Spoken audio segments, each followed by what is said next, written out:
మూడవది, 10 ఆజ్ఞలను బట్టి విగ్రహారాధన చేయరాదు. కానీ సొలొమోను వృద్ధుడై అనారోగ్యంతో ఉన్నప్పుడు అతని భార్యల వలన అష్తారోతు అను సిదోనీయుల దేవతను, మిల్కోము అను అమ్మోనీయుల దేవతలను అనుసరించెను. నాలుగవది, అతడు వెండిని బంగారమును బహుగా సంపాదించుకొనకూడదు.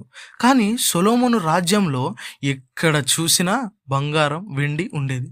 సొలొమోనుకు ప్రతి ఏడాది కొన్ని వందల మనుగుల బంగారం వచ్చేది. సొలొమోను తన భార్యలకు కూడా బంగారంతో కూడిన ఇల్లులు కట్టించాడు.